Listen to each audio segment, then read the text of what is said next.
Hello, everybody, and welcome to Two Canadians Football Podcast. I'm your host, Matty P. And I'm your co-host, C-Money, Chris Miller. And welcome to this week's episode. Yeah. Episode 8, baby. Today we're going to get into some news and talk about Week 1 preseason. Yeah. Talk about some risers and fallers after what we've seen so far. As for the news, the big news actually today, Deshaun Watson suspended 11 games. Ooh. NFL and Deshaun meeting in the middle. He was given 6. They wanted the whole season, 7, which would have been 17. So they come together and align at 11. And fined $5 million. And $5 million, right? Yeah. I mean, to him, that's chump change, but of course, it is a lot of money. So there you go. I think a lot of fantasy football fans, especially non-Watson owners, are kind of disappointed maybe. It's not a full season. Right. Yeah. I mean, I can see it both ways. I did kind of think it was going to be a full season, but I'm thinking that maybe they factored in the lost season last year, even though he wasn't, technically suspended. He didn't play at all. So that might have kind of helped keep it down a little bit. Also, the big news that ding regarding Mr. Watson dovetails off that is the first game. You can't plan this. You can't make this up. You couldn't have planned it any better. Week 13. The Cleveland Browns are going to be at the Houston Texans. Ooh. Spicy. It's a noon game. That's going to be must-see TV. Maybe the NFL will bump it to the, primetime spot. Yeah, they'll flex the game. Wouldn't that be something, eh? Public enemy number 1. The booze will rain down supreme. So yeah, if he serves his full 11 games, which he probably will, because they came to this agreement today. Yeah, I think this is signed, sealed, and delivered. I think this is it. So it's good to have just finality to the whole thing. The next piece of news, we have Kenneth Walker, the 41st pick in the 2022 draft. He had hernia surgery, but he is expected to be ready for Week 1. Yeah, I guess that's what they're saying. I think Pete Carroll is always an optimist on how soon guys are going to be back. He thought Chris Carson was going to be back, and he had to retire because of his neck. But yeah, I mean, he's young. He'll be ready. If not Week 1, Week 2, Week 3. It won't be he won't miss a major chunk of time. Treylon Burks left practice early Wednesday. Yeah. He made a nice one-handed catch. And he probably needed to take a break because he's so out of shape. There is some truth to that, Miller.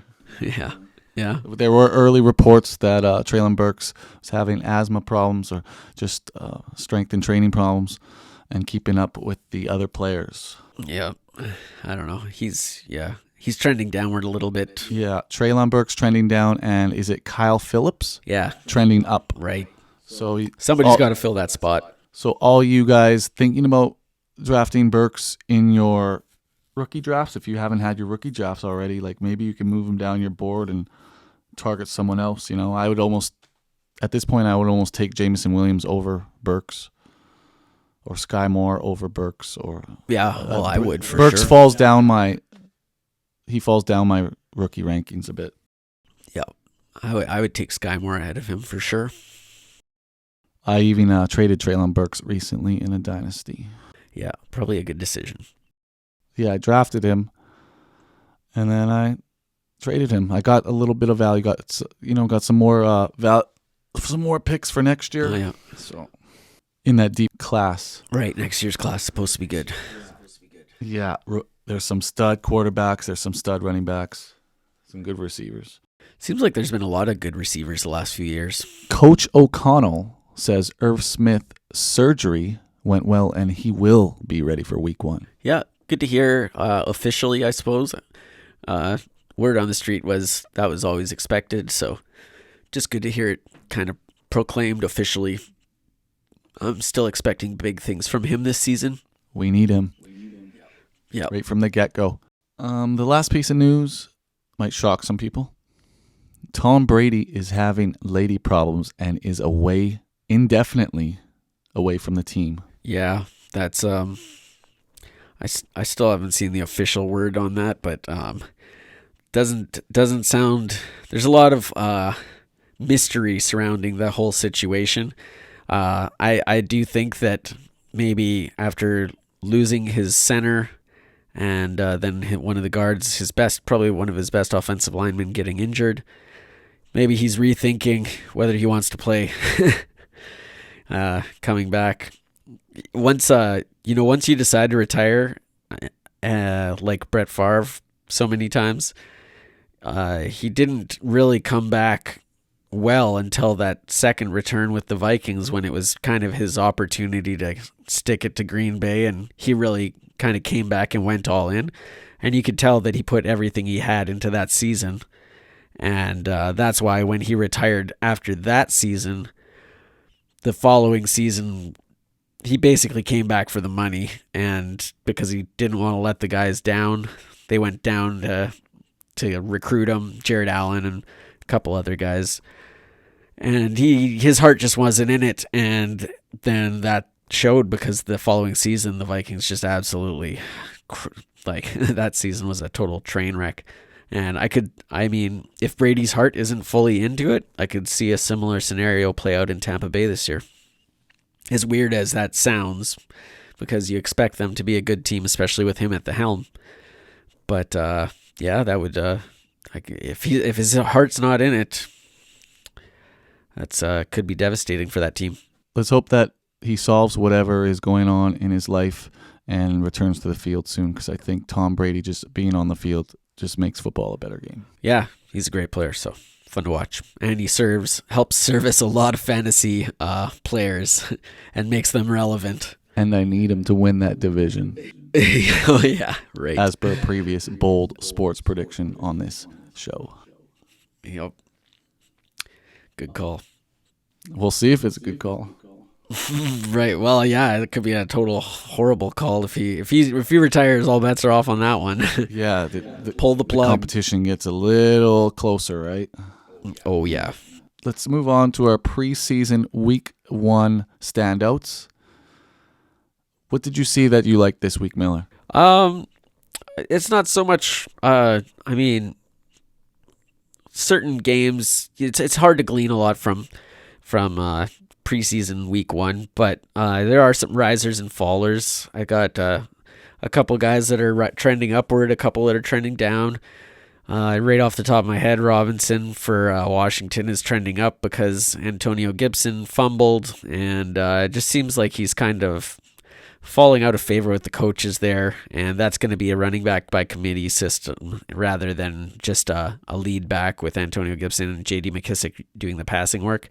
It's sounding now like it's going to be more of a 3-way split, and it could be very possible that Robinson just fully takes over that lead back role sooner than later. Yeah, I liked what I saw from Brian Robinson Jr. There was a lot of hype coming from him during the OTAs and whatnot, and he's definitely looking like he could sneak into that RB1 territory for the team. Right, take on the lead role. Who else you got there? Dameon Pierce, I guess, trending up big time.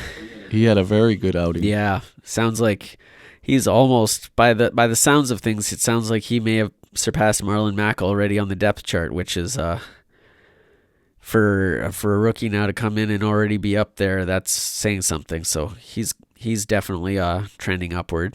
Yeah, you can get Dameon Pierce still pretty cheap right now. So make sure you guys pay attention in the mid rounds of your draft and the late rounds of your draft, and you can snag some of these weapons. Yeah, the only downside with him, of course, is that he plays on a Houston Texans team that is probably not going to be super good. So running the ball, game script wise, might not always work out in his favor. But a lead back is a lead back, so he's worth something. You know what I liked? You know what I saw this week that I liked? What's that? Jaylen Warren, the undrafted rookie. He's looking like he's securing the Najee Harris backup role.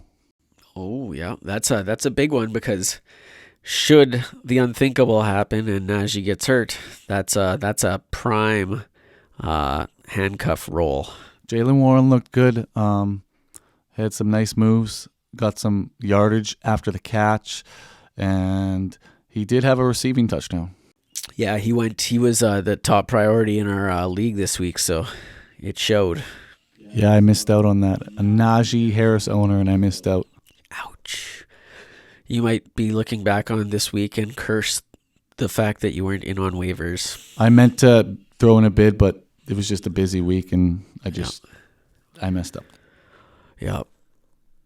I also liked what I saw from Green Bay, Romeo Dubes. Dubs, rolling on dubs. He's rising up the depth chart in Green Bay, and he's already created some chemistry with Mr. Aaron Rodgers. Yeah, big hype on him right now.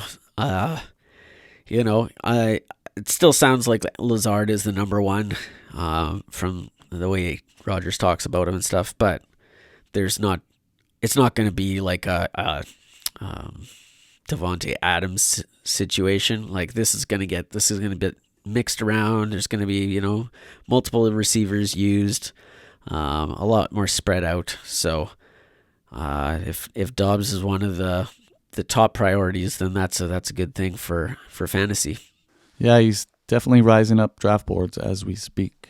Yep. Yeah, I mean, where you can get him right now, like there's definite value if you just want a piece of the Packers offense and take a shot. He's a nice late round dart. Anything else you want to mention, Mr. C-Money? Just that our everyone's favorite backup running back, Mr. Pacheco, for the Kansas City Chiefs, is becoming a hype machine. Isaiah Pacheco. There you go. Pacheco. Robin has him on his fantasy team, and that was a late round dart, and it's paying huge. Well, in the hype game, it's paying huge dividends right now. Yeah, if you're a Clyde owner, I have Clyde in a dynasty, and just like, I could see it's just crowded. Pacheco's looking good as a rookie. Like it's just, I don't even want. If I were to draft a running back from Kansas City, I would probably just go right to Pacheco late. Yeah. I don't want Clyde because. Well, yeah, it's hard. I think it's gonna be a 3-man committee. I think the odd man out right now actually might be Ronald Jones, is the way it's sounding. Because McKinnon's gonna have your passing down and kind of that third down role, and McKinnon is a good player too. But then Clyde Edwards-Helaire, of course, has the draft capital, and if he was playing injured last year, like he claims because of some gallbladder situation, then that would make sense why he didn't really do a whole lot. Remember that his first game, he had like 29 touches? Maybe that's when the gallbladder situation happened. But I mean, so maybe if he's healthy, maybe he comes back stronger. But this is just interesting because if in fact that is not what was causing him to underwhelm last season, or really the last two seasons, then we could see Isaiah Pacheco becoming a thing. Yeah, I drafted Pacheco in one of my sleeper dynasties, so I'm liking that pick so far because he was like a third or fourth round rookie pick for me. Oh, okay, I see. Just a stash. Yeah, just a late. Yeah, yep. But Isaiah Pacheco is definitely trending up big time. I think that pretty much covers kind of the. Do you want to talk about what you saw in the Vikings game? Did you watch that? I did. I did watch the game. Most of the starters didn't play. So you're just mostly looking at backups. Alexander Madison got some run. He looks to be locked in as as we basically expected to be Dalvin's handcuff. So Dalvin misses game. Plug in Madison, bada bing, bada boom. You got yourself probably RB2 for the week. So he looks solid. He looks good to go. They do have a couple young running backs there that are a second year and a rookie. Kenny Wangu and Ty Chandler. Is it Kenny? Yeah, Kenny. Yep.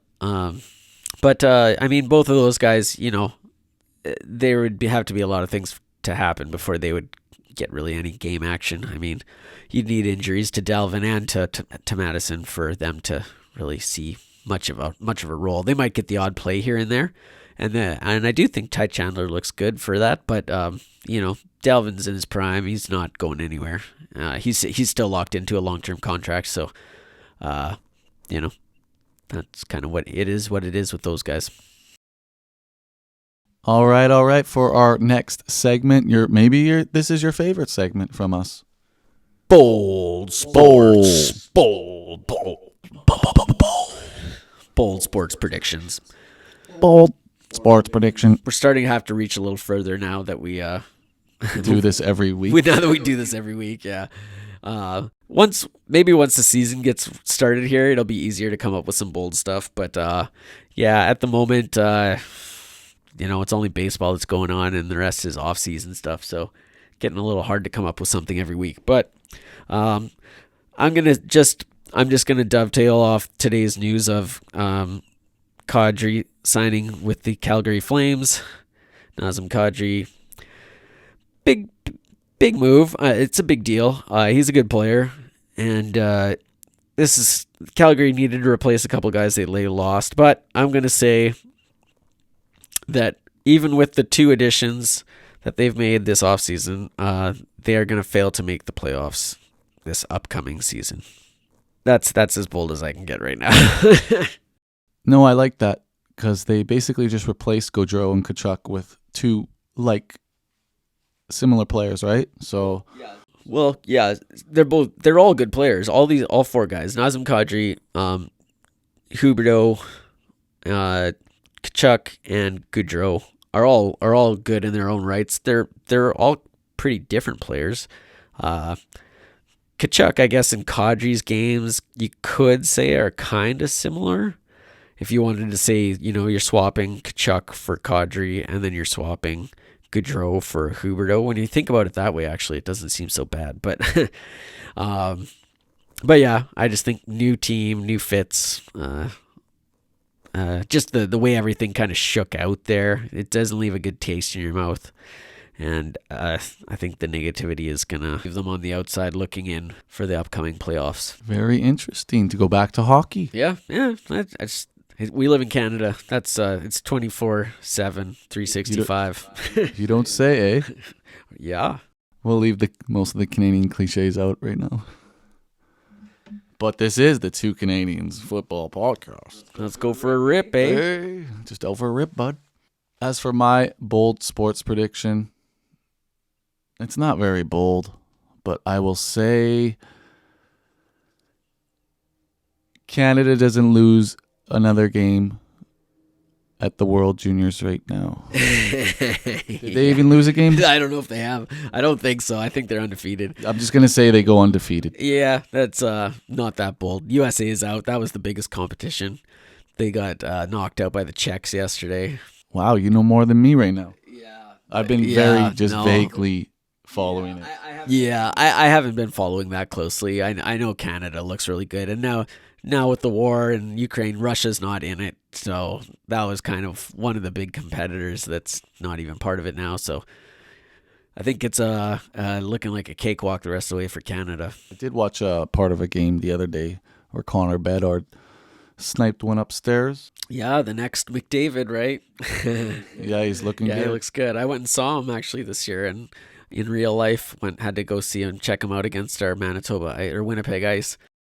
That's right. Yeah, he did absolutely nothing. He looked like a 16-year-old playing with a bunch of guys that were already drafted. It was kind of funny, but sad because I wanted to see greatness, and I didn't see anything. Well, was he up against the Ice? Yeah, the Ice had one of the best teams in all of junior hockey last year. So I mean, they were what a great season. Yeah, it was. They lost to a really good team in the playoffs, so that was too bad. Yeah, so that's my bold prediction. I'm just gonna say Canada goes, whatever it is, 6-7-0, just win it. Yeah. Win it 7-8 months later. It was supposed to be played in December there, so. This should be a less than bold prediction for you. Yeah, not very bold, but we're running out of things, Yeah, right now there's not a lot to talk about. Baseball on and just getting into NFL preseason. Yep. So it's kind of thin. right? All right. All right, guys. So that's it for the Two Canadians Football Podcast. I'm your host, Matty P. And this is C-Money signing off. Signing off. See you guys next week. Peace.